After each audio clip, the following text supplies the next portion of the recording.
Minsan napapaisip ba kayo, bakit may mga sinaunang kasulatan na naglalaman ng mga teksto na hindi napasama sa Biblia? At mayroong isang libro na kung saan ito ay naglalaman ng kasagutan sa bawat katanungan na maaari mong itanong hinggil sa pinagmula ng universe. At yan ay ang Book of Enoch. Si Enoch, ayon sa Biblia, ay isang tapat na lingkod ng Diyos at isa sa mga hindi nakaranas ng kamatayan. Ang isa pa ay si Elijah. Ano ang kakaiba sa Book of Enoch at bakit hindi ito napasama sa banal na kasulatan? May mga nilalaman ba itong misteryo na itinatago sa atin ng simbahan at hindi natin dapat malaman? Mababasa natin ang tungkol kay Enoch sa Genesis chapter 5. At si Enoch ay namuhay ng kalugod-lugod sa Diyos kaya hindi siya namatay at dinala ng Diyos ng buhay sa langit. Ngunit, sino nga ba ang matuwid na taong ito? Sa video na ito ay ating matutunghayan ang mga dahilan kung bakit hindi napasama sa Canon of the Scriptures o Biblia ang Book of Enoch. Ang mga church fathers noong 2nd at 3rd century gaya nila Justin Martyr, Irenaeus, Origen at Clement ng Alexandria ay binanggit ang Book of Enoch. At kahit ang isang ancient Roman philosopher na si Tertullian ay tinawag na banal na kasulatan ang Book of Enoch. Ngunit, ano at sino nga ba ang mga church fathers? Noong mga unang siglo ng Kristyanismo, may mga obispo at iba pang mga dakilang mangangaral ang gumawa ng kasulatan na magpasa hanggang ngayon ay sanggunian pa rin sa usapin ng aral ng pananampalataya. At sa unang 300 taon mula kay Kristo, maraming mga tao ang nakakaalam at nakabasa ng Book of Enoch hanggang sa ituring itong mali at kontrobersyal noong Council of Laodicea. At nang dahil dito ay nawalan ng kredibilidad at naban ang Book of Enoch at umiiral yan magpasa hanggang ngayon. Ang interes sa Book of Enoch ay muling nabuhay noong panahon ng Protestant Reformation. Ang Protestant Reformation ay isang kilusan noong 16th century na pinangunahan nila Martin Luther at John Calvin para daw reformahin ang simbahang Katoliko dahil sa iniisip nilang korupsyon at hindi pagkakasundo sa usapin ng doktrina.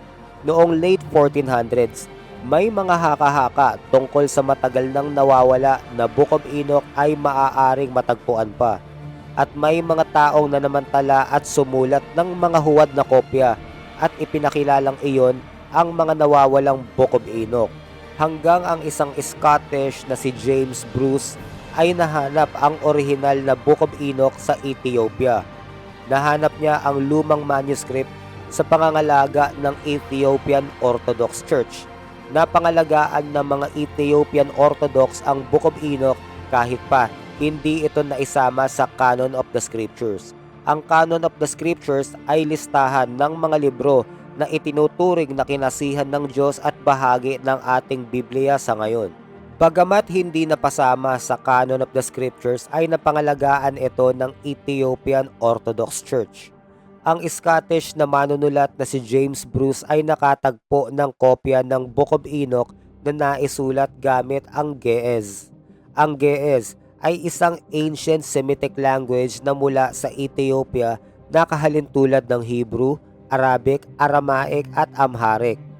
Ito ay pinaniniwalaan na naisulat sa pagitan ng 3rd at 1st century BC. May 5 bahagi ang libro na ito na naglalaman ng iba't ibang aspeto ng buhay ni Enoch. Nakapag-uwi si Bruce ng 3 kopya na orihinal na naisulat sa Ethiopian.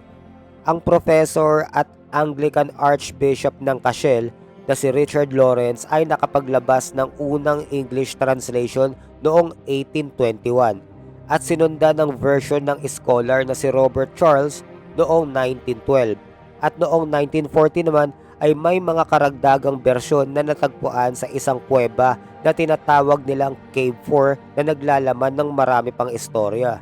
Ang Book of Enoch ay isa malamang sa mga pinakaunang naisulat na salaysay na maaaring naging inspirasyon ng Book of Genesis at ng Biblia. Ang ilan sa mga apostol ay nagbanggit din ng mga talata mula sa Book of Enoch. Ang isa sa mga talata sa Bagong Tipan na nagbanggit mula sa Book of Enoch ay sa Epistle of Jude, chapter 1 verse 14 to 15.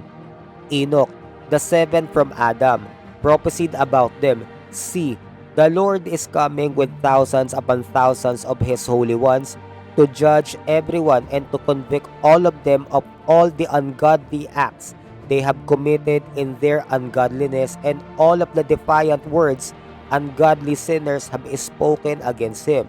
At dagdag pa dyan ang Genesis chapter 6 verse 1 at ang 1 Enoch chapter 6 verse 1 ay nagtatampok ng mga parehas na salaysay hinggil sa pagdami ng tao. Ang binanggit sa Genesis chapter 6 verse 1 to 4 na sons of God, na ang interpretasyon sa Book of Enoch ay mga anghel na kumuha ng mga mapapangasawang tao na babae na siyang nagsilang ng mga Nephilim o mga higante. Pinaniniwalaan na ang Book of Enoch ay nagsasalaysay ng mga lihim na itinatago sa loob ng daan-daan taon. Ang paglalakbay ni Enoch sa mga natatagong lugar sa daigdig at kalangitan ay nabanggit sa Book of the Watchers. Ang Sheol na isang madilim na lugar na kung saan napupunta ang kaluluwa ng mga namatay na naghihintay ng huling paghuhukom. Ang Abyss na isang malalim na bangin na napapaligiran ng apoy na kung saan ay nakakulong ang mga tinatawag na fallen angels na naghihintay din ng huling paghuhukom. Ang Holy Mountains na kasama ang Mount Hermon na siyang mga sagradong lugar na balot ng hiwaga, dahil sa mga lugar na ito ay nandoon ang presensya ng mga banal na nilalang. Ang 10 kalangitan na ang pinakamataas na kalangitan ay siyang tahanan ng trono ng Diyos na balot ng liwanag, habang ang mga mababang kalangitan ay tahanan ng mga anghel, bituin at mga nilalang sa kalawakan. Ang gates of heaven na siyang daanan papasok at palabas ng mga kaluluwa at mga nilalang sa kalawakan, at pinamamahalaan nila ang mga bituin at mga hangin para mapanatili ang cosmic balance. At ang tahanan ng mga anghel na siyang balot ng liwanag, at ang mga anghel ay naninirahan dito at naglilingkod at sumasamba sa Diyos. Inilarawan ni Enoch ang mga watchers na gumagamit ng karwahe ng apoy na may mga nagliliyab na gulong na umiikot ng matulin at may tunog na parang kulog. Ang mga Sumerian na nanirahan sa Mesopotamia ay ilan sa mga naunang nagsulat at nag-aral tungkol sa mga bituin ay nagtala din ng mga parehas na engkwentro sa mga parehas na nilalang na nabanggit ni Enoch. Ayon sa mga Sumerians, ang mga Diyos ay tinatawag din nilang mga alien beings na bumaba mula sa kalangitan at nagturo ng maraming kaalaman. Ang mga sinaunang sibilisasyon gaya ng mga Sumerians ay naniniwala sa pagtatagpo ng mga tao at ng mga nilalang na tinatawag na Anunnaki o mga Watchers, na inilarawan bilang mga nagliliwanag na nilalang mula sa ibang mundo. Naimpluwensyahan ng mga Watchers o mga Anunnaki ang kaalaman ng sangkatauhan na posibleng nakatulong sa pagbuo ng mga sinaunang istruktura na tugma sa mga bituin gaya ng mga pyramids. Ang mga nilalang na ito ay may advanced na kaalaman sa paggawa ng sandata, astrology at iba pang mga siyensya. Karamihan ng mga biblical scholars ay naniniwala na si Enoch ay nakipagtagpo sa mga anghel at hindi mga aliens. At ang mga anghel na ito na tinatawag na Watchers ay naatasan na subaybayan ang sangkatauhan, ngunit lumabag dahil sa pakikipagtagpo at pakikipagniig pa nila sa mga tao. Pinangunahan ni Semjaza na isang kilalang tauhan sa Book of Enoch at mga kaugnay na tradisyon ng Hudaismo at Kristyanismo ang pagkakabuo ng mga Nephilim, mga higanting nilalang na nagdulot ng kaguluhan sa pamamagitan ng pagkain ng mga likas na yaman at pag-atake sa mga nabubuhay na maaaring naging inspirasyon ng mga alamat tulad ng Cyclops sa Greek mythology. At ang mga kaguluhang ito ay humantong sa The Great Flood para linisin ang mga kasuklam-suklam na ginawa ng mga Watchers at ng sangkatauhan. May mga natagpo ang higanteng kalansay sa iba't ibang panig ng mundo na di umano ay ebidensya na minsan ay namuhay ang mga lahi ng higante sa mundo. Ang Book of Dream Vision naman ay di umano naglalaman ng mga hula na naganap na, gaya ng pagkakatatag ng Israel bilang isang bansa. Ayon sa kinikilalang panahon ng Ethiopian Orthodox Church noong 634 hanggang 642 BC.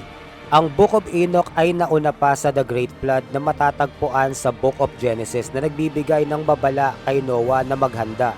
Sa kabila ng mga impluwensya nito noong sinaunang panahon at mga interpretasyon ay hindi ito napasama sa Biblia dahil di umano sa mga duda kung sino-sino ang mga sumulat nito at mga hindi pagkakatugma sa mga teksto sa Biblia. Tanging ang Ethiopian Orthodox Church at Eritrean Orthodox Church lamang ang kumikilala dito bilang banal na kasulatan, na isulat sa loob ng daan-daang taon ng iba't ibang may akda na paghalo-halo nito ang kasaysayan at ang mitolohiya, ngunit nabibigyan tayo nito ng ideya tungkol sa sinaunang paniniwala ng mga tao at mahahalagang nangyari sa kasaysayan.